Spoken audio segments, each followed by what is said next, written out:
ఇప్పుడే country delight app ని download చేసుకోండి. Download the country delight app now. Boss అనే పదానికి బొట్టు కోసి పేరెట్టిందే ఆయన చూసే.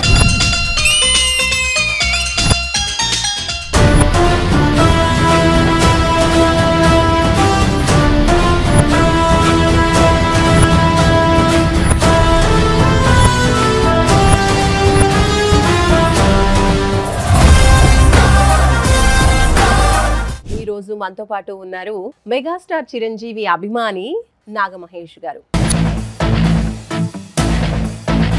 చిరంజీవి గారి ఫ్యాన్ ఎప్పుడు అయ్యారు? ప్రాణం ఖరీదు కూడా చూసాము. సాంగ్ కూడా దానికి ఎన్ని ఏళ్ళు అందాక అని తన మార్క్ తన స్పార్క్ చూపించారు. ఈయనే హీరో అనుకున్న సినిమా మాత్రం పున్నమి నాగ.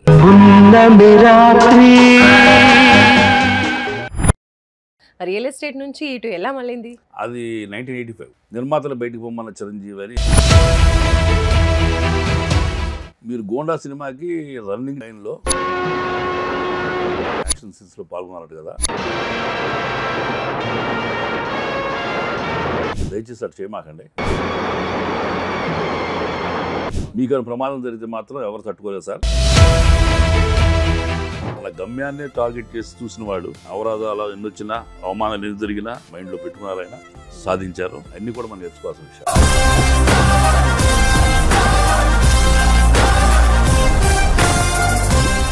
హాయ్, హలో, నమస్తే, వెల్కమ్ టు సుమన్ టీవీ. నేను మానస. ఈరోజు మనతో పాటు ఉన్నారు మెగాస్టార్ చిరంజీవి అభిమాని, అలాగే ఎన్నో సినిమాల్లో మనకెంతో సుపరిచితులైనటువంటి నాగమహేష్ గారు. వారితో మాట్లాడదాం. అలాగే వాళ్ళ మూవీ కెరీర్ గురించి, అలాగే చిరంజీవి ఫ్యాన్గా ఆయన ఎప్పుడు మారారు, ఫ్యాన్ లవ్ గురించి మనం తెలుసుకుందాం. హలో అండి నాగమహేష్ గారు. So first of all very happy మీరు ఈరోజు మా స్టూడియోస్కి వచ్చారు. సంతోషంగా ఉంది. సూపర్గా సినిమాలు చేసుకుంటూ వెళ్తున్నారు. అందులోనూ మీకు ఇష్టమైన చిరంజీవి గారి సినిమాల్లో కూడా చాలా మంచి మంచి క్యారెక్టర్స్ చేస్తూ ఉన్నారు. సో ఫస్ట్ ఆఫ్ ఆల్ మీరు చిరంజీవి గారి ఫ్యాన్ ఎప్పుడు అయ్యారు? అసలు ఏ సినిమా నుంచి అంతగా మీకు ఆయన అంటే అంత ఇష్టం ఏర్పడింది అనొచ్చు? ఆయన ఫస్ట్ పిక్చర్ ప్రాణం ఖరీదు కూడా చూసాము. బాగా ఎవరో చేశారు అనుకున్నాము. మంచి సాంగ్ కూడా ఉంది దానికి, ఎన్ని ఏళ్ళు అందాక అని. ఆ డాన్స్ గీన్స్ చూస్తే ఎవరో బాగా చేశారు అనుకున్నాము. అలా రెగ్యులర్గా సినిమాల్లో నెక్స్ట్ అదే సంవత్సరంలో ఆయనది మనూరు పాండవులు చూసాము. నేను బాగా సినిమా పిలివిండి అన్ని సినిమాలు చూసినవాళ్ళం. అలా అక్కడ ఈయన తన మార్క్ తన స్పార్క్ చూపించారు. అసలు చిరంజీవి గారి పట్ల ఆదరణ, ఆయన అభిమానం, ఈయన మనకి ఈయనే హీరో అనుకున్న సినిమా మాత్రం పున్నమి నాగ. లోపు వచ్చిన చాలా సినిమాల్లోనూ యాదృచ్ఛికంగా చూడటం జరిగింది. ఆయన కోసం వెళ్ళిందంటూ లేదు, కానీ సినిమా బాగుందన్న ప్రతి సినిమాకి వెళ్ళాము. అందులో ఈయన ఉన్నారు. కొత్తపేట రౌడీలో కృష్ణ గారి సినిమా చూసినా ఉన్నారు, చెండిప్రియ చూసినా ఉన్నారు. ఆ డ్యాన్సు, ఆ స్పీడు, అది కొంచెం యూత్ని అట్రాక్ట్ చేసిన టైం అది. పున్నమి నాగతోటి ఆయనకి ఫిదా అయిపోయాం. చిరంజీవి గారి సినిమా ఏ సినిమా వచ్చినా చూడాలి అనే అభిమానం సంపాదించుకుంది మాత్రం పున్నమి నాగు కాటేయటం. సో అప్పటి నుంచి చిరంజీవి గారి కోసం సినిమాలకు వెళ్ళడం స్టార్ట్ చేశారు. ఏ సినిమా సార్ చూసాం. ఓకే. సో మరి అలాంటిది మీరు రియల్టర్ కదా, మరి సినిమాల వైపు ఎప్పుడు మారారు? అంటే చిరంజీవి గారి సినిమాలు చూసి ఇంప్రెస్ అయ్యి మీరు కూడా ఇండస్ట్రీలోకి వచ్చారా? అసలు ఆ ప్రయాణం రియల్ ఎస్టేట్ నుంచి ఇటు ఎలా మళ్ళింది? రియల్ ఎస్టేట్ అనేది చాలా ఈ మధ్యకాలంలో ఒక 15 years నుంచి మూలం. కానీ చిరంజీవి గారిని తొలిసారి చూసినప్పుడు నుంచి కూడా సినిమా పట్ల, ఆయన పట్ల ఉన్న గౌరవంతో కలిసాము. ఓకే. అది 1985 అప్పుడు కలిసారు ఫస్ట్ టైం. చిరంజీవి గారిని చూసింది, కలిసింది, మాట్లాడింది అంతా ఒకేసారి జరిగింది. ఏ సందర్భంలో? మేము హోటల్కి చిన్న దీనికోసం వెళ్ళాము, పార్టీ కోసం. తాజ్ కోర్మాండ్ అని బీచ్ ఒడ్డు ఉంటుంది వైజాగ్లో. నేను అప్పుడు వైజాగ్లో జాబ్ చేసేవాడిని. చిరంజీవి గారు ఆరాధన షూటింగ్ కోసం వచ్చారు. ఈ టీం అంతా 10-15 మంది పెద్ద టేబుల్ వేసుకుని లాంగ్లో కూర్చుని వాళ్ళు ఫుల్ జోష్గా, సముద్రాల కంటే ఇలా కేరంతలు ఎక్కువగా ఉన్నాయి. మాది నేను మా ఫ్రెండ్ కూర్చున్నాము. మా సెక్షన్ అయిపోయింది. ఎవరై అక్కడ గోలగోలగా ఉంది అక్కడ అంటే, సార్ చిరంజీవి గారు ఉన్నారు సార్ అన్నాడు. చిరంజీవి గారు ఉన్నారా అని ఆనందం ఆగలేక వెళ్ళిపోలా. ఇక చాలా ఎక్కువ మంది, 15 మంది దాకా ఉన్నారు. పెద్ద టేబుల్, 15 సుహాసిని గారు, భారతీరాజా గారు అందరూ డిన్నర్ పార్టీ బాగా ఎంజాయ్గా ఉన్నారు. నేను ఏం చేశానంటే విజిటింగ్ కార్డ్ నాది, నేను ఇప్పుడు జగజిత్ ఇండస్ట్రీస్ అని సేల్స్ రిప్రజెంటేటివ్ ఉండేవాడిని. ఓకే. Liquor division. మ్మ్. ఆ card back side sir I want meet you అని చెప్పని ఓకే. ఆ కార్డు ఇచ్చామంటే పేరు అది తెలుసు కదా, మ్మ్. ఇచ్చి పంపించి మీ ఫ్యాన్స్ అక్కడ అంటే సార్ వెయిట్ చేస్తున్నారు, మ్మ్. మీరు వస్తారంటే వెయిట్ చేస్తారంట, వాళ్ళు బిల్ పే చేయడం కూడా అయిపోయింది చెప్పాను. ఓ, అంటే వెయిటింగ్ ఫర్ హిమ్ ఓన్లీ అనేది ఎస్టాబ్లిష్ చేయడం కోసం చెప్పమంటే చెప్పారు. ఓకే. ఇమీడియట్గా కార్డు అందుకోవటం, ఆయన చూసుకోవటం, లేచి రావడం జరుగుతుంది చీకట్లో. మ్మ్. రాత్రి 9 అవుతుందండి అది. జనవరి 5th, May 1985 మ్మ్. మోస్ట్లీ. లేచి వస్తుంటే ఇక మాకు టెన్షన్ పెరిగింది. పెరిగిన తర్వాత దగ్గరికి వచ్చారు. మ్మ్. సార్ నమస్తే అని చెప్పి నేను లేచాను. ఐఎమ్ యువర్ ఫ్యాన్ సార్, నా పేరు మహేష్ అని చెప్పి పరిచయం తీసుకున్నాను. మ్మ్. చేసుకుని sir want to talk with you, want tell you one thing sir అన్న. ఓకే. ఇది చెప్పండి అన్నాడు. మేము మీ cinema first day morning show చూడడం కానీ sir, first show or second show చూస్తాము, మ్మ్. కానీ ఈ మధ్య రీసెంట్గా మీరు వార్త ఒకటి మమ్మల్ని కవర్ పెట్టింది. ఏ వార్త అండి అన్నాడు. నిర్మాతలు బయటకు పొమ్మన్న చిరంజీవి అని జ్యోతిచిత్రాలో చదివి షాక్ అయ్యాను సార్, మీరు అటు బిహేవ్ చేయరు కదా అనుకున్నాము. మ్మ్. చూస్తే వివరంలోకి వెళ్తే మ్మ్. మీరు చేస్తున్న రిస్క్ షాట్ని చూసి మ్మ్. రాజలక్ష్మి మిద్దె రామారావు గారు టెన్షన్ పడతా ఉంటే, మ్మ్. మీరు టెన్షన్ పడద్దు బయటికి వెళ్ళిపోండి అని చెప్పి మీరు లొకేషన్ ఇచ్చి బయట పంపించారంట.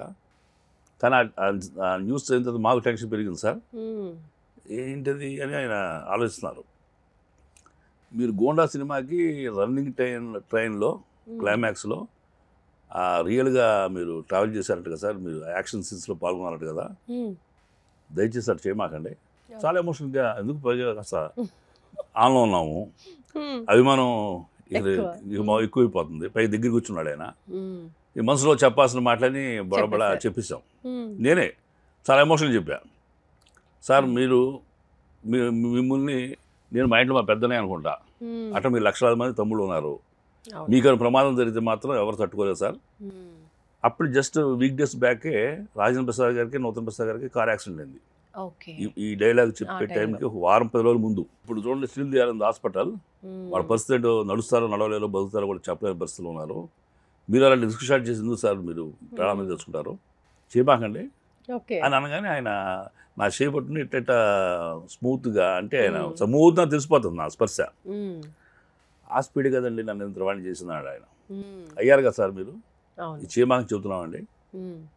వద్దు సార్, మీరు ఏమైనా చేయగలరో మాకు తెలుసు అండి, ఇన్ని సినిమాలు చూసాం మేము, మ్మ్. కాబట్టి చేయొద్దని చెప్పడానికి చెబుదామనే సార్ అని. ఓకే. మీరు ఏం చేస్తుంటారో అని అడిగారు. నేను సేల్స్ రిప్రజెంటేటివ్ అండి, ఇట్లా వెరీ గుడ్ అని చెప్పని. మీరు చెప్పింది కరెక్టే. మ్మ్. మొన్న ఈ మధ్య ఒక వేటా షూటింగ్ టైంలో ఫారెస్ట్లో నేను బేర్ ఫుట్తో పరిగెత్తాలి. మ్మ్. పరిగెడుతుండగా చిన్న పెరడ్ లాంటిది అక్కడికే యూనిట్ చెక్ చేశారు, ఓకే. కానీ చిన్న పెరడ్ లాంటిది భూమి మీద చట్ట ఉంది. నా కాలు దాన్ని కొట్టుకుపోయి నేను పడిపోవడం జరిగింది. ఓ. 1 month తర్వాత వాడే నేను షూ వేసుకున్నాను. స్టిల్ ఐఎమ్ ఫీలింగ్ పెయిన్ అని చెప్పని ఆయన అనుభవం చెప్పారు. ఓ. చెప్తే సార్ ఇట్టగా ఉండదు సార్, యాక్సిడెంట్ అనేది చెప్పి జరగదండి, చెప్పకుండా జరుగుద్ది, అవును. దయచేసి చేయొద్దు సార్ మ్మ్. అన్నాము. ఆయన థ్యాంక్ యూ సార్, ఓకే అని మ్మ్. నేను సలహా తీసుకున్నానని చెప్పారు. నెక్స్ట్ డే మీ షూటింగ్ చూడాలనుకుంటున్నాను సార్ అంటే, ఓ. అక్కడ మిమ్మల్ని ఇంతలాగా రిసీవ్ చేసుకోలేను నేను అని అన్నాను ఓపెన్గా. సార్ మేము డిస్టర్బ్ చేయము, జస్ట్ దూరం నుంచి. వాచ్ ఫ్రమ్ మై డిస్టెన్స్ అన్నాం. మ్మ్. అంటే సరే మీరు ఓపెన్ చేయండి, రండి, ఈ విజిటింగ్ వాళ్ళు బ్యాక్ సైడ్ నాకు పంపిస్తుంది మ్మ్. అని చెప్పని ఆయన మరి సేమ్ చెప్పారు. ఓకే. భీమిల్లో నెక్స్ట్ డే షూటింగ్ మ్మ్. వెళ్ళేసరికి ఆయన స్టే చేసిన చోట చిన్న ఇల్లు, పాతిల్లు, ఓకే. 200 మంది 300 మంది పోలీసులు, అంత హడావుడి ఉంది. వీళ్ళందరినీ దాటుకున్నట్టు వెళ్తాం మనం. మ్మ్. ఎట్లా ఒక అరగంట పైన వెయిట్ చేసాం. ఆయన అసిస్టెంట్ ఒకళ్ళు లోపల నుంచి బయటికి వెళ్తా ఉన్నాడు, లగేజ్ పుచ్చుకుని. వీడి పెట్టుకుందాం అని చెప్పని వాళ్ళని పట్టుకుని పిలిచి, మ్మ్. బాబు మీరు చిరంజీవి గారు ఫ్రెండ్స్ అయ్యా, ఫ్యాన్స్ గారు ఇంకా ఫ్రెండ్స్ అయిపోయారు నెక్స్ట్ విజిట్ కి. అవలా మేము మీరు అలా ఊహించుకున్నారు. వాడిని ట్రాప్ చేయడానికి. ఓకే. మన మాట అతను నేను ఫ్యాన్ అంటే ఆడు పట్టించుకోడు, అవును. ఇది అందరూ ఫ్యాన్సే కదా, అవును. నాకంటే ఎక్కువ విరాభిమానులు అక్కడ. మ్మ్. మా ఆయన ఫ్రెండ్స్ని సార్ రమ్మన్నారు, రాత్రి కలిసారు హోటల్లో, మ్మ్. రమ్మన్నారు, ఈ కార్డు ఇచ్చి చెప్పు సార్ రమ్మంటే లోపలికి వస్తాం అని చెప్పి కొంచెం గరానాగా చెప్పారు. అతను మేనేజ్ చేసాం. ఓకే. వాడు నమ్మకంగానే తీసుకెళ్ళి సార్కి ఇచ్చాడు, చిరంజీవి గారికి. మ్మ్. ఆయన వెంటనే రమ్మని అంటే అక్కడి నుంచి సార్ రెండని పిలిచాడు. వావ్. పిలిస్తే మనం బాబు తప్పుకోమా, చిరంజీవి గారి ఫ్రెండ్ స్థాయిలో జనాల్లో దూరి వెళ్ళాం. మ్మ్. ఆ రోజుల్లో ఆయనతో గడిపామండి. ఓకే. ఈ లోపు ఆయన వేరే జస్ట్ దగ్గర నియర్ బై లొకేషన్కి వెళ్తా అన్నారు. మీరు వస్తారా ఉంటారా అని అడిగారు ఆయన. మ్మ్. సార్ మరి మీరు ఇక్కడికి వస్తారు కదా అన్న. వస్తామన్నాడు. సరే ఇక్కడ ఉంటాం సార్, మేము అక్కడ జనాలతో దేనికి అని చెప్పని కొంటా ఉన్నాం. వెళ్ళిపోయారు. గంటరాల 2 గంటరాల మళ్ళీ గోపి అనే కుర్రోడు వచ్చాడు. వాడి పేరు గోపి. ఇప్పటికి గుర్తుంది. 85 40 ఏళ్ళ కిందట వాడు ఇప్పుడు 60 ఏళ్ళ ముసడై ఉంటాడు గోపి. వచ్చి సార్ మిమ్మల్ని భోజనం రమ్మంటున్నారు అన్నాడు. మేము షాకు. చిరంజీవి గారి ఇంటికి భోజనం రమ్మంటే వెళ్ళని తింటి చీపుకోవడమేమో అని సారు గోపి వద్దాయా మేము ఆల్రెడీ తినొచ్చాము, జస్ట్ వెళ్ళి చాయ్ తాగి వస్తాము, వచ్చిన తర్వాత మళ్ళీ సేమ్ సీన్ ఉంటుంది అక్కడ జనాల్లో, నువ్వు చూసుకున్నాడు అరగంట తర్వాత మా కోసం వెతుకు, మేము వచ్చి బయట దూరంగా నిలబడతామని చెప్పాను.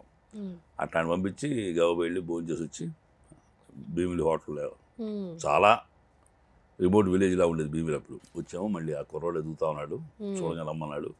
ఫస్ట్ టైం చిరంజీవి గారు టీ ఇప్పించారు. Lemon tea, black chai lemon tea first time Chiranjeevi గారు ఇప్పించిన టీ అదే నేను చూసింది. అది ఎంజాయ్ చేసాం. ఆ రోజు సాయంత్రం దాకా ఉండి ఆయనతో గడిపి బ్యాక్ వచ్చాం. అది 85 జనవరి 6వ తారీఖు సంఘటన.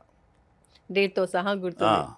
ఫస్ట్ మీటింగ్ కదా, ఫస్ట్ మీటింగ్ అంత ఎమోషనల్ మాట్లాడింది. పైగా మామూలుగా ఉంటే అంత వాగకుండా ఉండేవాడినేమో, లోపల కొంచెం లెక్కలు ఉండటం తర్వాత కిక్కు ఎక్కువయ్యి కొంచెం అంతా కక్కేసాం మనసులో ఉందంతా. రైట్. సో ఇలా అంటే తొలిపరిచయం తర్వాత మళ్ళీ ఫస్ట్ ఎప్పుడు చిరంజీవి గారితో మూవీలో యాక్ట్ చేశారు? ఆ అవకాశం ఎలా వచ్చింది? తర్వాత నేను అనుకోకుండా నన్ను ఎవరో ఒక నిర్మాత వేమూరి సత్యనారాయణ గారు అని మహర్షి సినిమా తీస్తున్న టైంలో నన్ను రోడ్డు మీద చూసి చాలా అట్రాక్టివ్ ఉన్నాడు ఆ కుర్రాడిని రమ్మని పిలిచి మాట్లాడి వంశీ గారి పరిచయం చేసి, ఆ సినిమాలో అవకాశం రాలేదు కానీ ఆయన ప్రోత్సాహం అయితే వచ్చింది.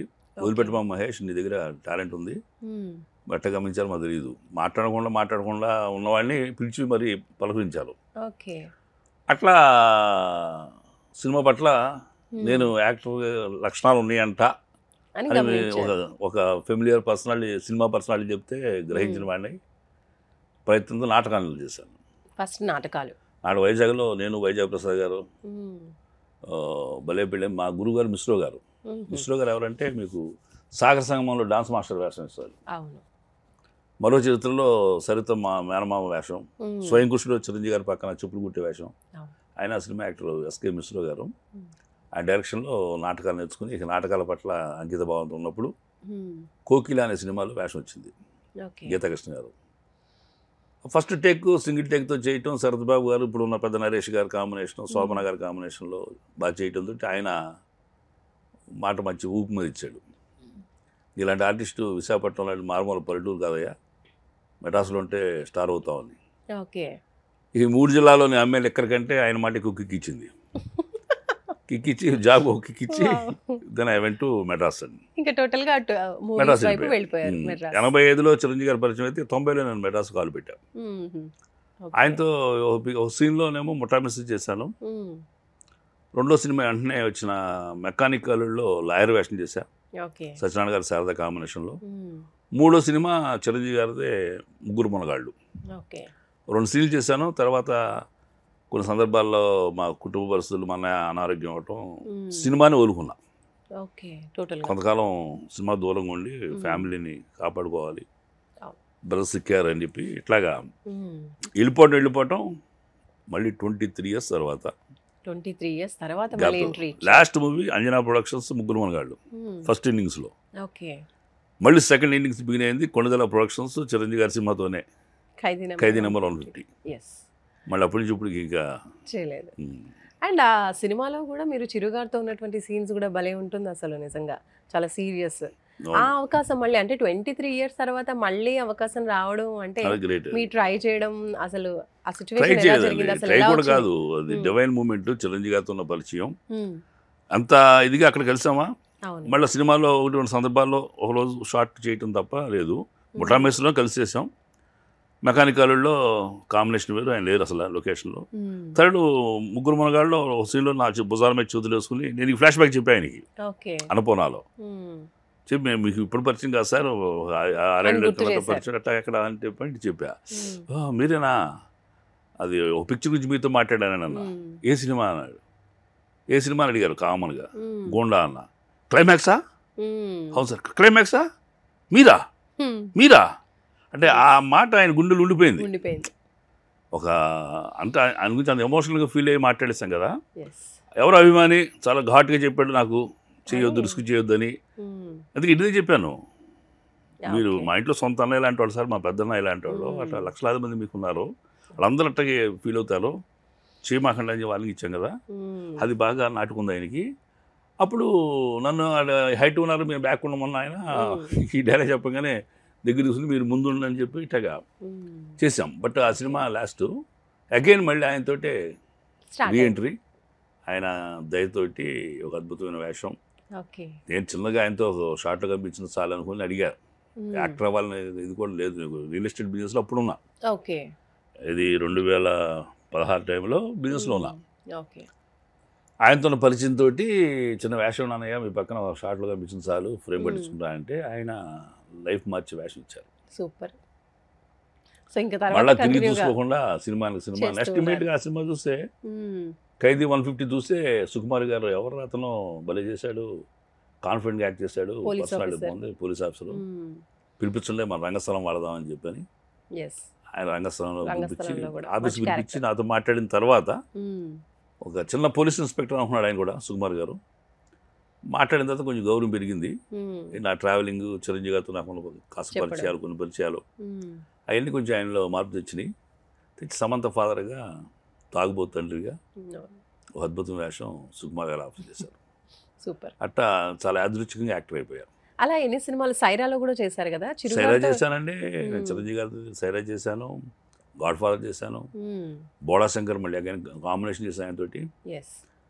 ఏ సినిమా వస్తున్నాయి, పిలుపులు వస్తాయి నాకు, రాకుండా పోవు. అయితే నేను నాకు డేట్స్ క్లాష్ అయ్యి వాళ్ళు అనుకున్న డేట్ నేను వేరే సినిమాకి ఎంగేజ్ అయ్యి ఉంటే మిస్ అవుతున్నా. విశ్వంబరం నాకు 10 రోజులు అడిగారు, ఫస్ట్ షెడ్యూల్లో అడిగారు. అదే టైం మధ్యలో 3 రోజులు మైసూరులోనేమో రామ్ చరణ్ గారి గేమ్ చేంజర్ వాళ్ళు మాట ఇచ్చారు, డేట్ ఇచ్చారు. తర్వాత ఒక వారం 10 రోజుల తర్వాత వీళ్ళు కాల్ చేశారు, యూవి క్రియేషన్స్, ఇది వీళ్ళతో నేను పనిచేస్తున్నా బ్యానర్లో. మహేష్ గారు ఒకసారి వచ్చింది, అట్లా మిస్ అయ్యాను.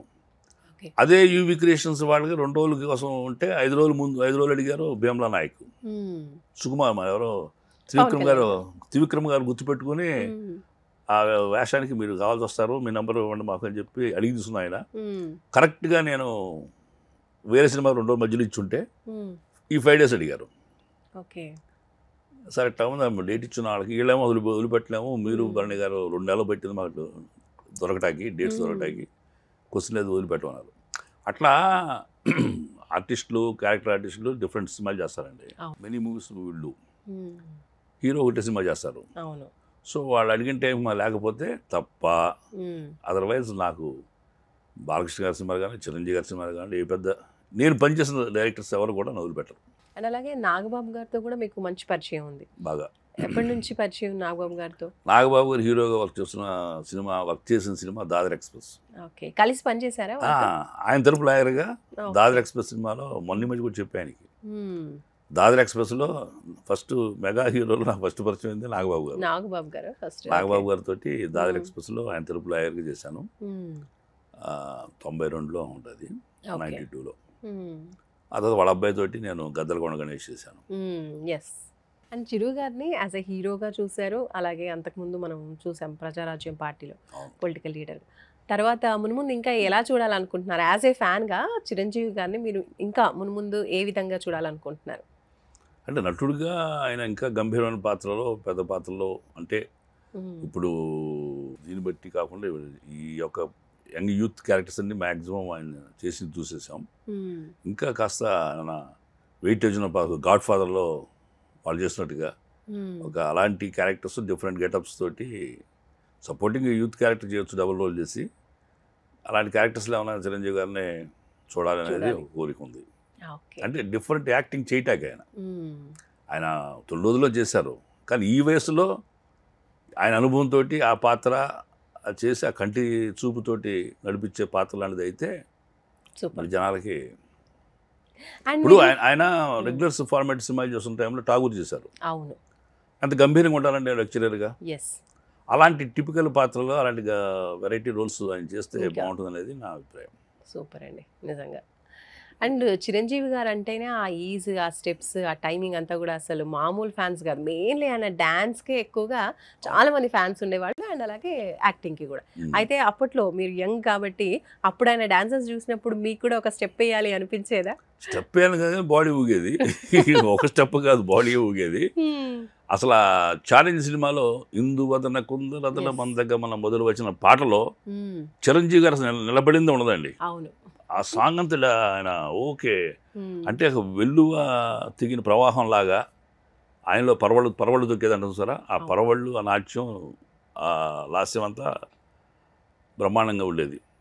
ఆ దానికే కదా ఫ్యాన్స్ యూత్ అంతా కూడా ఆ రోజుల్లో ఆ స్టెప్స్కి, ఆ డాన్స్కి, ఆ ఫైట్స్, ఆయన ఫైట్ చేసి రియల్గా ఎదుటి మనిషిని చంపేస్తున్నాడని అంత ఎమోషన్ ఉండేది.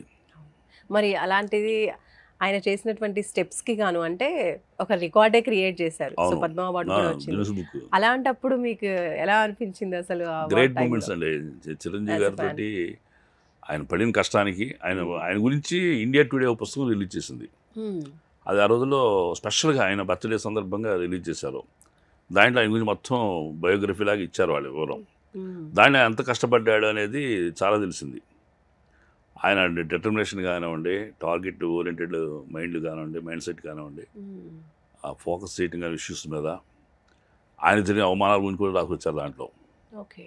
సెట్లో జరిగిన అవమానం కానీ, డబ్బులు ఇస్తామని ఇవ్వకపోవటం కానీ, అలా చాలా విషయాలు చదివిన తర్వాత ఎదగాలంటే గమ్యం మనకి గుర్తుంటే గమనం కష్టంగా అనిపిస్తుంది మనకి.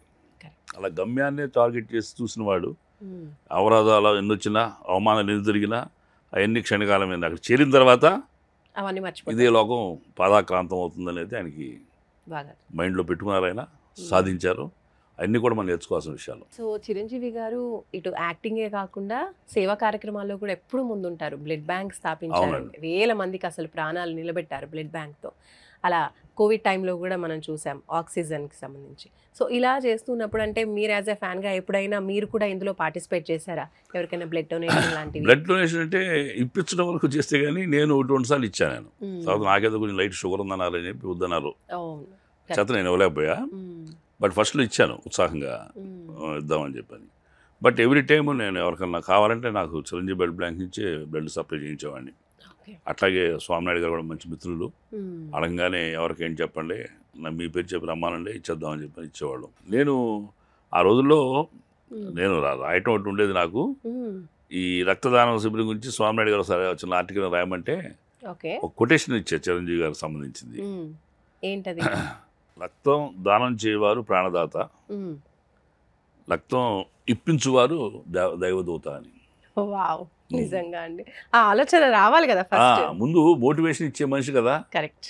ఇప్పుడు లేకపోతే రక్తం ఇవ్వాలనేది కూడా లేదు. అప్పుడు రక్తం ఇవ్వడం అనేది పెద్ద భయంకరంగా ఉండే పరిస్థితుల్లో రక్తం ఇవ్వాలా, నేను ఏమవుతుంది అనే ఒక మీమాంస నడుస్తున్న టైంలో ఒక బ్లడ్ బ్యాంక్ పెట్టి జనాలకి అవగాహన కల్పించి ఫ్యాన్స్ని ఒక కన్స్ట్రక్టివ్గా ఒక స్ట్రీమ్ లైన్ చేసి ప్రతి బర్త్డేకి కొన్ని వేలాది మందికి రక్తం సప్లై అయ్యేలాగా బ్యాంక్స్ పెట్టి, వ్యాపారం కాదు అది, జస్ట్ సేవా సంస్థ, సేవా కార్యక్రమం అంతే. రైట్. సో ఇలా జరుగుతున్నటువంటి క్రమంలో మళ్ళీ పవన్ కళ్యాణ్ గారు జనసేన పార్టీ పెట్టినప్పుడు చాలా మీరు క్యాంపెయినింగ్ చేస్తారు. అవునండి. సో అంటే మీకు అటువైపు కూడా వెళ్ళే ఆలోచన ఉందా? అంటే పార్టీస్ వైపు వెళ్ళడం? అంటే ముందు నుంచి నేను చిరంజీవి గారి అభిమానం అవటం, ఆయన ప్రజారాజ్యం పార్టీ టైంలో కూడా నేను చాలా యాక్టివ్ కార్యకర్తగా ఉన్నాను. పార్టీకి కావాల్సిన ఇలాంటి కంటెంట్స్ రాయాల్సి వస్తే నేను రాసిచ్చేవాడిని. అలా నేను చిరంజీవి గారు కూడా పరిచయం అయి ఉన్నాను. ఆ టైంలో నేను పవన్ కళ్యాణ్ గారు కూడా కలిసి ఉన్నాను. సర్వే ఉంది, నెల్సన్ సర్వే అని, ఎన్ని సీట్లు వస్తాయి అన్నప్పుడు దాని గురించి నేను స్టడీ చేసి దాని గురించి ఖండించడానికి మా నాయకులకి కంటెంట్ ఇచ్చి ఇవ్వటం, ఇలా చాలా యాక్టివ్గా ఉండేవాడిని. అదే యాక్టివ్నెస్ తోటి ఇప్పుడు I participate in the Janasena campaign, కూటమి క్యాంపెయిన్లో. మొన్న ఎలక్షన్స్ పిఠాపురం కాడి నుంచి కైకలూరు వెళ్ళాను, భీమవరం, గన్నవరం, విజయవాడ సుజనా చౌదరి గారిని కలిసాము. ఇట్లా తిరిగాను, విజయవాడ దాకా వచ్చాను పిఠాపురం నుంచి. ఇంకా జనసేన మంచి ఘన విజయం కూడా సాధించింది ఎలక్షన్స్ లో. తర్వాత మళ్ళీ మీరు ముందు పార్టీలో చేరే అవకాశాలు కూడా ఉన్నాయా ముందు? ఖచ్చితంగా. అంటే పార్టీలో చేరాలి, నేను ముఖ్యంగా ఒకటి చెప్పాలంటే పాలిటిక్స్, నేను I'm not suitable to the politics. అంత తెలివితేటలు లేవు. అంత కరేజతనం కూడా లేదు కానీ బట్ నా వంతు నా ఇష్టాన్ని నేను ప్రకటించడానికి ధైర్యంగానే చేస్తాను పని. ఓకే, సపోర్ట్ చేస్తాను. సపోర్ట్ చేయడానికి అంటే రెగ్యులర్గా ఆఫీస్కి వెళ్ళి కూర్చుని చేసి చెందలేదు, కొన్ని బాధ్యతలు నాకున్నాయి. సో దట్ పాలిటిక్స్ మీద పూర్తి స్థాయి కాదు కానీ బట్ నాకు నచ్చిన మనిషి కోసం నేను నాకు పలానా వ్యక్తి నచ్చిన వ్యక్తి పలానా ఇది కారణం ఇది అని కూడా చెప్పగలను. ఓకే, పవన్ కళ్యాణ్ గారు సినిమా యాక్టర్ని మీరు వచ్చారా అని చెప్పని. ఆయన యాక్టర్ని కాదండి, ఆయన చేసే సేవ, ఆయన నేచర్కి ఆయన ఆలోచన సరళికి అలాంటి వ్యక్తి పాలిటిక్స్లో వస్తే బాగుంటుంది అనేది అది ఇప్పుడు మనం చూస్తున్నాం. చెప్పినప్పుడు అందరూ కొంతమంది ఫ్యాన్స్ కదా అలానే చెప్తూ ఉంటారు అని అనుకున్నారు కానీ ఆ మాటలు అనేవి ఇప్పుడు నిజం అనేది నమ్ముతున్నారు. ఎందుకంటే సినిమా హీరో అనేవాడు ఒక రాజకుమారుడు, ప్రిన్స్ ఆఫ్ వేల్స్ లాంటి వాడు. అక్కడ దొరకని సౌఖ్యాలు కానీ సుఖాలు కానీ డబ్బు కానీ ఫేమ్ కానీ ప్రఖ్యాతులు కానీ ఎవరికి ఉండవు. నిజమే. అలాంటి జీవితం వదిలిపెట్టారంటే నేను చెప్పి ఆ రోజు చెప్పా కూడా విలేకరికి. ఆయన సిద్ధార్థుడు టైపు గౌతమ్ బుద్ధుడు, రాజకాంక్ష లేదు. ముందు అధికారంలో కూర్చోరని ఆయన తండ్రి అడిగితే శుద్ధోధనుడు నేను ముందు ప్రజల కష్టాలు చూసి వస్తా అని చెప్పి లోకంలోకి వచ్చి ఆ ప్రజల కష్టాలు చూసి చెలించిపోయి వీళ్ళ జీవితాలు మార్చాలంటే నేను రాజు కాదు కావాల్సింది ఇంక కొత్త మార్గం ఎతకాలని చెప్పని ఆయన ఒక జానాన్ని తీసుకుని ఒక గౌతమ బుద్ధుడు మారిపోయాడు. ఈయనంతే రాజ్యం ఉంది, ఎరటాకి ఆయనకి పీఠం రెడీగా ఉంది, వెళ్తున్నాడు ఒక పక్కన. అలాంటి ఆయన చెదించి ఈ ఎండల్లో పడి తిరగటానికి అడ్డమైన వాళ్ళతో మాట్లాడటానికి ఏంటి అవసరం ఆయనకి? సో ఇది నన్ను మోటివేట్ చేసింది. ఆయన హీరో నేను రాలేదు, ఇక్కడికి రాకపోయినా వేషాలు వస్తాయి, ఆయన సినిమా చేశాను, ఆల్రెడీ వకీల్ సాబ్ చేస్తున్నా అని చెప్పా, ఎమోషనల్ చెప్పా. ఆయన భోగి కావాల్సిన వాడు యోగి అయ్యాడు, ఆయన యోగ్యత ఉన్న వ్యక్తి కాబట్టి అలాంటి వ్యక్తికి మనం సమర్థించాలి, సపోర్ట్ చేయాలి అని వచ్చాను నేను. అండ్ మీరు ఫస్ట్ టైం కలవడం కూడా ఇప్పుడు పవన్ కళ్యాణ్ గారిని ఎప్పుడు కలిశారు మీరు? పవన్ కళ్యాణ్ గారిని ఆయన ప్రజారాజ్యం పార్టీ టైంలో ఉన్నప్పుడు నేను జస్ట్ పరిచయం, అంటే పెద్దగా మాట్లాడుకుంది లేదు కానీ నేను రాసిచ్చింది నాకు చెప్పాలనిపించింది పార్టీ తరఫున కంటెంట్ ఉంటే నేను ఒకసారి ఆయన ఇచ్చాను. ఇది గురించి స్టడీ చేయండి సార్, నేను ఇది ఎవరి మన నాయకులతో మాట్లాడిస్తే బాగుంటుంది ఖండన ఇట్లా మాట్లాడటం జరిగింది. తర్వాత నేను ఆయన మీట్ అయింది మాత్రం వకీల్ సాబ్ లొకేషన్లోనే ఫస్ట్ టైం. నేను అప్పుడు సత్యాగ్రహని ఒక వేరే పెన్నినేమ్ తోటి ప్రజారాజ్యం పార్టీ వస్తే బాగుపడతాం, కాంగ్రెస్ టీడీపీ వాళ్ళకి కాదు అనేది ఒక బాడీ లైన్ తీసుకుని ఒక 20 లైన్స్ పోయిట్ రాసేవాడిని. రాసి 10,000 కాపీలు ఆఫీసులో పంపించేవాడు లోపలికి. నేనే ఆ సత్యాగ్రహని ఎవరు తెలియదు. అట్లా ఒక 4-5 months పార్టీలో అందరికీ ఎవడ రాస్తున్నాడు కవితలు ఇటు సాక్షి పేపర్ అటు ఈనాడు పేపర్ చదివి వీళ్ళిద్దరి ఒక భాగవతం తెలుసుకుని దాన్ని కవిత రూపేణ నేను రాసేవాడిని. అట్లా నేను బాగా ఫెమిలియర్ అయ్యా. తర్వాత ఈ సత్యాగ్రహ మహేష్ అనే విషయం తెలిసిన తర్వాత నేను చిరంజీవి గారు కూడా పరిచయం అయ్యా. ఓకే, అట్లా మరి ఫస్ట్ టైం మళ్ళీ పవన్ కళ్యాణ్ గారిని మూవీ కోసం కలిసినప్పుడు అసలు ఆ సందర్భం ఎలా ఉండింది అండి? ఎలా అనిపించింది మీకు? ఆనందం కలిగింది. నేను యాక్టర్ అయిపోయాను అనుకోకుండా. ఆయన మా ఇద్దరికి ఫేస్ టు ఫేస్ కాంబినేషన్ లేదు, లొకేషన్ అయితే ఉన్నాం. ఆయన ముందు కూర్చుంటే వెనక నుంచి నేను ఎగనెస్ట్ మాట్లాడుతుంది. ఫేస్ టు ఫేస్ మొన్న ఉస్తాద్ భగత్ సింగ్ కలిసాం. ఉస్తాద్ భగత్ సింగ్లో సీన్లో పార్టిసిపేట్ చేసినప్పుడు నేను నమస్తే సార్ నా పేరు నాగమహేష్ అన్న, ఆయన నాకు తెలుసు అన్నట్టుగా భుజం కొట్టాడు, చిరునవ్వు నవ్వుతా అని నీ గురించి నాకు తెలుసు అనేది మాత్రం స్పష్టమైంది. అది ఎలక్షన్స్ ముందే, అప్పుడు ఇంకా ఎలక్షన్ జరగల. మళ్ళీ ఉస్తాద్ భగత్ సింగ్ డేట్ ఇస్తున్నారు. Again I'm going to work with him. Super అండి. నాకు తెలిసి మెగా కాంపౌండ్ హీరోలు అందరితోనూ వర్క్ చేసినట్టున్నారు కదా? చేశాను. ఓకే, మెగా కాంపౌండ్ హీరోస్ అందరితోటి చేశాను. మంచి సినిమాలు చేశాను, హిట్ సినిమాలు చేశాను. అందరితోటి ఒక మంచి అనుభవం ఉంది. మెగా కాంపౌండ్ హీరోలు అందరిలో మీకు బాగా ఫేవరెట్ హీరో ఎవరు? 100% రామ్ చరణ్ గారు. రామ్ చరణ్ గారా? ఓకే. ఎందుకంటే రామ్ చరణ్ గారితో రంగస్థలం చేశారు, గొప్ప చిత్రం అది. అండ్ గేమ్ చేంజర్ ఈ 2 సినిమాలు చేశాము. ఆ రామ్ చరణ్ ఆయన ఆ టైంలో ఎలా ఉన్నారు ఇప్పటికీ అలాగే ఉన్నారు ఆయన. ఓకే, ఇప్పుడు ఆయన పెద్ద ఆయన గ్లోబల్ స్టార్ రేంజ్లో ఉన్నారు. అవును. అయినప్పటికీ త్రిపుర తర్వాత బౌండరీస్ మారిపోయి హద్దులు లేకుండా ఎదిగిపోయాడు ఆయన. అయినప్పటికీ అది ఎక్కడ రవ్వంత గర్వం ఆయన దగ్గర కనిపిస్తుంది మనకి. ఆ రంగస్థలం టైంకి మంచి హీరో, గొప్ప హీరో.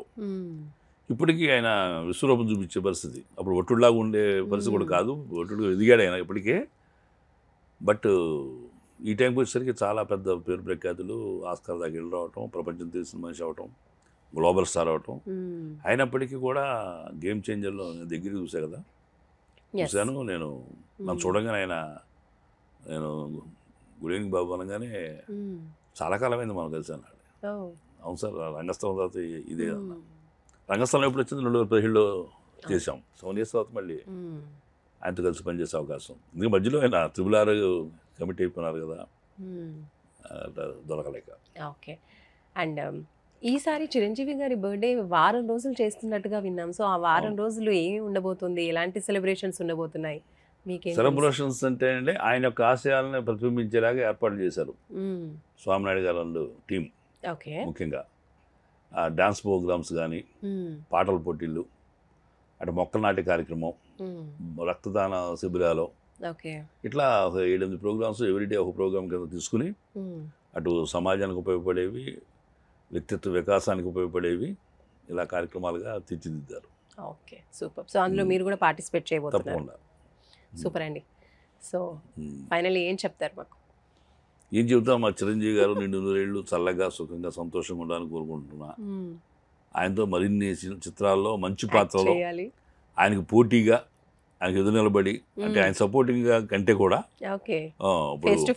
ఫేస్ టు ఫేస్ అట్లాగూ చేయాలనేది నాకు చాలా ఆకాంక్షిస్తున్నాను.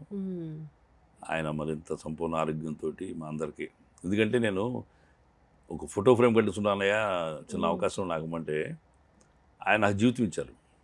వాళ్ళు నేను యాక్టర్గా మీ ముందు కూర్చుని మాట్లాడుతున్నానంటే అది కేవలం చిరంజీవి గారు పెట్టిన భిక్ష. అది ఎక్కడ జరగను కూడా జరగదు. ఒక డివైన్ మూమెంట్ ఏదో రాసిపెట్టున్న జీవితంలో యాక్టర్ అనేది, దానికి మానవ రూపాన్ని వచ్చిన దేవుడు చిరంజీవి గారు చెబుతా. లేకపోతే 40 ఏళ్ళు 50 ఏళ్ళు కెరీర్ ఉన్న వ్యక్తి షర్టు పట్టుకోవడం, మెగాస్టార్ చిరంజీవి గారు షర్టు పట్టుకుని ఇన్స్పెక్టర్ వేషం కొత్త వాడికి ఇవ్వడం అనేది ఏ చిత్రసీమలో జరగదండి. అది ప్రొడ్యూసర్ కొడుకైతేనో, దర్శకుడు కొడుకైతేనో అలాంటి సాధ్యాలు అవుతుంది తప్ప. చిరంజీవి గారి కంబ్యాక్ మూవీలో ఒక కొత్త వ్యక్తికి ఆయన డి అంటే డి అనేలాగా నాకు కంబ్యాక్ గొప్ప విషయం కాదు, కానీ చిరంజీవి గారి కంబ్యాక్ మూవీలో ప్రతి ఒక్క తెలుగు ఆర్టిస్ట్ని యాక్ట్ చేయాలి తప్పించారు అందరూ. దాంట్లో నాకు చిన్న పాత్ర రావటం కదా, అసలు ఆయన మొత్తం ప్రపంచం అంతా చిరంజీవి గారి ఫ్యాన్సే కాదు అందరు ఫ్యాన్స్ ఎదురు చూశారు. ఎలా చేస్తా మళ్ళీ ఈయన, ఆ స్వింగ్ ఉంటుందా బాడీలో, ఇది ఉంటుందా ఉత్సాహం ఉల్లాసం, మళ్ళీ యాక్టర్ గారు ఈయన మారతారా లేదా, ఆ పాలిటిషియన్గానే ఉంటారా, ఈ రకమైన పరిస్థితుల్లో ఆ సినిమాలో సోలోగా కొత్త యాక్టర్కి ఆయన షర్టు పట్టుకుని మెడపెట్టి గేంటి అంత సన్నివేశం ఉన్నది, బలమైంది, చాలా కదిలించేది ఇది. ఎందుకంటే ఒక మంచి వ్యక్తికి ఎంత అవరోధం వచ్చింది, ఎంత అవమానం పడ్డాడు, ఎంత భంగపడ్డాడు, బాధపడ్డాడు అనేది ఆ సీన్ ఒక ఎస్టాబ్లిష్మెంట్. ఆ సీన్ చూసే ఈ డూప్లికేట్ రియాక్ట్ అవుతాడు, పాజిటివ్ మారుతాడు. ఇంత కష్టపడ్డాడు ఆ వేషం నుండి, నేను ఆ గెటప్ నుండి మోసం చేస్తున్నాను అని చెప్పి అతను పరివర్తన రిపెంటెన్స్ వచ్చే సన్నివేశం. అది చాలా బలమైన సీన్, అది ఆయుపట్టు సన్నివేశం. 500 మంది 600 మంది జూనియర్ ఆర్టిస్టులు, ఒక 5 లక్షల బడ్జెట్ ఆ పూట. అది ఒక కొత్త వ్యక్తి మీద ట్రయల్స్ అనేది. మరి చిరంజీవి గారు ఇప్పటికీ నేను మీడియా ముఖంగా కూడా ఆయనకి చెప్పి అడగలేను, కానీ ఎదురుపడి అసలు ఎలా నన్ను నమ్మారో, ఇది యాక్ట్ చేస్తాడు అనేది ఎలా నమ్మారో, ఎలా అంత బలమైన సన్నివేశంలో పాల్గొనే అవకాశం నాకు ఇచ్చారనేది ఇప్పుడు నాకు అంతుపట్టని ప్రశ్న. అది జన్మదిన సందర్భంగా సుమన్ టీవీ ద్వారా చిరంజీవి గారికి నా కృతజ్ఞత తెలియజేస్తున్నా. ఆయన సంపూర్ణ ఆరోగ్యంతో అందరిని అలరించాలని, ఇంకా మరిన్ని గొప్ప సేవా కార్యక్రమాలు చేయాలని మనస్ఫూర్తిగా కోరుకుంటూ దైవాన్ని ప్రార్థిస్తున్నాం. థ్యాంక్ యూ సో మచ్ అండి. సో చూసారు కదండి, చిరంజీవి హార్డ్ కోర్ ఫ్యాన్, అలాగే మూవీ యాక్టర్ అయినటువంటి నాగ మహేష్ గారితో ఇవాళ స్పెషల్ ఇంటర్వ్యూ. చూస్తూనే ఉండండి సుమన్ టీవీ. నమస్తే. సుమన్ టీవీలో మీ పర్సనల్ అండ్ బిజినెస్ ప్రమోషన్స్ కోసం కింది నెంబర్కి కాంటాక్ట్ చేయండి.